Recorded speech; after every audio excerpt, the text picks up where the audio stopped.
Ito, mga kababayan, etong si dating Senador Antonio Trillanes, merong pasaring dito kay DILG Secretary John Vic Rimulya. Mga kababayan, sabi dito ay wag daw masyadong papogi. Bawas-bawasan daw mga kababayan at maghanap din ng kriminal. Bakit? Paano ito nasabi ni Senador Antonio Trillanes, mga ka-GPnatics? Ito kasi sabi niya gano'n sa isang pahayag, hindi ko nakuha yung pinaka-video nito, pero isang quote card, mga kababayan, ang aking nakita.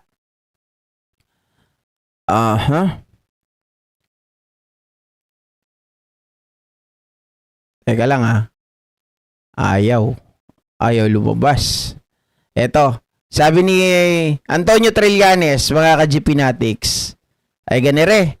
Sabi niya gano'n, may mensahe kay, nagbigay ng diretsang payag si dating Senator Antonio Trillanes kaugnay sa isyong paghahain umano ng ethics complaint laban kay Senator Bato de la Rosa. Matapos siyang tanungin tungkol sa kakayahan ng pamahalaan na tuntunin ang senador na matagal nang hindi pumapasok sa Senado. Sa kanyang pahayag, diretsahang tinukoy ni Trillanes ang papel ni SILG John Vic Rimulya sa usapin ng paghahanap sa mga personalidad na umano'y nawawala. Ayon kay Trillanes, kung bawas-bawasan siguro ni Senador Secretary John Vic Rimulya yung kanyang pagpa-press con or papogi. Siyempre, pag nagpapa-press con, di ba nagpapapogi yon?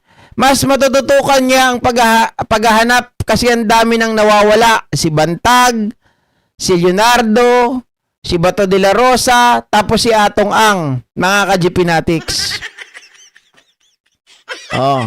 Tama nga naman. Kasi nung si Kibuloy, mga ka-GPnatics, yung si Kibuloy yung kuhulihin dati nung ang secretary pa ng DILG ay itong si Benhur Abalos. Mga kababayan, makikita natin na talagang nagtatrabaho. GP, ngayon naman may nahuli naman Kagaya ni Bong Revilla, may napakulong. Hindi naman kanyang trabaho yun Hindi naman kanyang trabaho yun. At saka sumuko yun si Bong Revilla. Di ba? Pero yung mga nawawala, sabi nila nung nakaraan, alam na nila kung nasan si Bato. Pero ang tanong, nahuli ba nila si Bato? Sabi nila nandun sa Pampanga. Nandun sa kung saan. Nahuli ba? Wala naman. Diba? O sabi nila, mga kababayan, na-trace nila na si Bantag nasa Cordillera. Nahuli ba nila? Wala na naman. Diba? Hindi pa rin nila nahuli. Sino pa yung mga nawawala, mga ka-GPnatics? O itong si Colonel Leonardo. Nasaan na ito? Mukhang wala na rin. Mga ka-GPnatics. Na alam naman natin, very crucial din yung mga sasabihin ni Colonel Leonardo hinggil po sa pagkakasangkot ng mga Duterte, particular na po yung pagkakaroon ng ugnayan nitong kanyang pahayag at pahayag ni Regina Garma. Diba? Mga ka-GPnatics, nawawala na si Leonardo ngayon, di na natin alam kung nasa naroroon. Si Atong Ang, mga kababayan, mga ka-GPnatics. Hindi man lang nila tawag dito. Dapat kasi kapag ang tao ay iniimbestigahan, sabi ko nga, dapat nagkakaroon na kayo kaagad ng initiative, 'di ba? Ng motu proprio na pasundan nyo yung tao. Para alam natin kung saan pupunta. Mukhang yung mga tao, pinapasundan. Mukhang yun pa mga tao, nababayaran. Diba? Sabi ni Ma'am Corazon Taiko, wala daw binatbat kay Tore. Paano? Puro ba press con? Si Gutesa, hindi man lang nila malaman kung nasaan. Diba? Mga ka-GPnatics.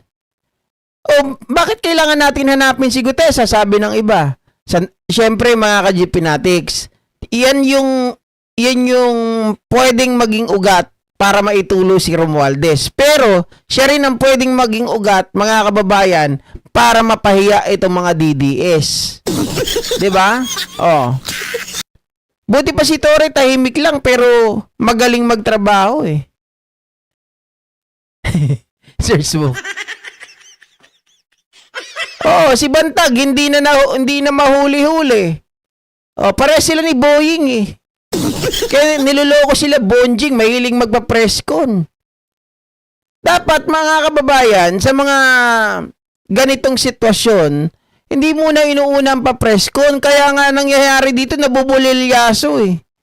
Dapat action muna. Hulihin muna bago magpa-presscon. Kapag nahuli na yan, mga kababayan, kagaya nung nakaraan, nagalit yung iba sa akin, bakit mo inaaway yung mga Rimulya? Parang hindi mo awayin. Sasabihin sila ay sinusuhulan ng magkano yon? 10 milyon ba yon, mga kababayan? 10 milyon o 1 billion. Nakalimutan ko na yung numero. Pero ayaw nilang pangalanan, ayaw nilang hulihin yung nagbabribe sa kanila. So ano yun? Cloud chase lang din?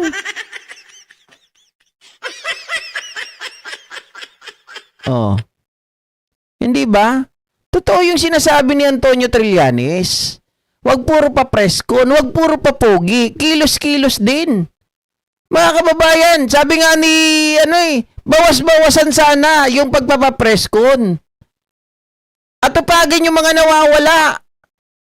'Di ba? Ipakalat yung kanilang intelligence. Ipakalat yung mga tao nila. Para mahanap yung mga taong pugante na to. Oo, yung nanunuhol, walang kaso ng bribery. Tawag doon. Sasabihin na ng mga iba, hindi naman ganun basta magkaso eh. Loko ka ba?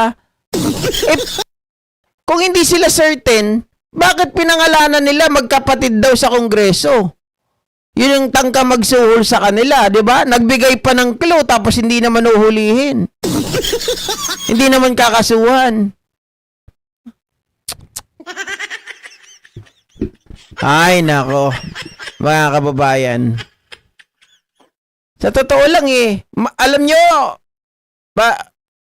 would you agree kung mga kababayan, di ba, pwedeng ibalik si Abalos kapag na-lift na po yung 1 year?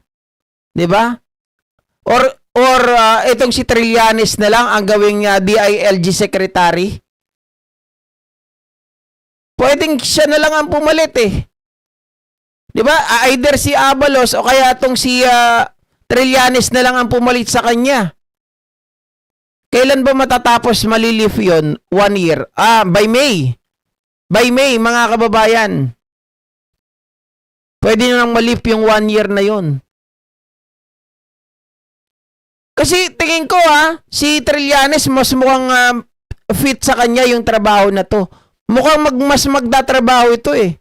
Kasi mas marami akong nakikita dito kay Trillanes, mga kababayan, na is really capable dun sa mga Intel works. Mas marami siyang alam. Mas maraming kilala. Kasi nga, syempre, dating sundalo. 'Di ba? Natatandaan pa nga natin, mga ka-GPnatics, nung siya po ay tangkang ipapatay daw. Dahil nga marami siyang intel, may nagpaabot sa kanya, may nagmamanman sa'yo dyan sa baba, Merong gustong sa'yo. Binabox ka na nila. Sabi ni Ma'am Ninita, mahina si John B. Rimulya, walang silbi.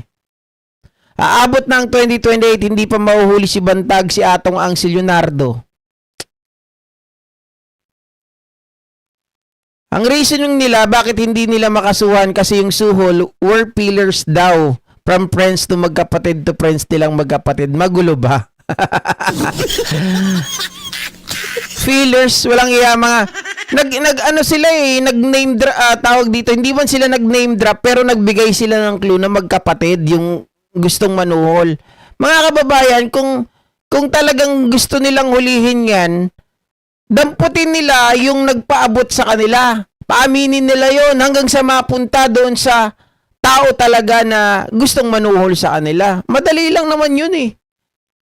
Di ba? Ka-GP, balik na lang si Abalos at si General Torres. Si Rimulya, puro painter layo pero natatakasan, nakakahiya. Money talks more than the truth. Ang clue pa niya, kilalang kilala na, parang Yap Brothers ba yan? John B. Rimulya. Si Ma'am Irma Kapuyan na nagpapangalan. 'Di ba? Friends din kasi ata sila. Nako. 'Yun lang, mga kababayan. Dito natin nakikita pag friends, ano na yan, pinapalagpas. Pag friends, mga kababayan, may special treatment. Ganun 'yun. Oh.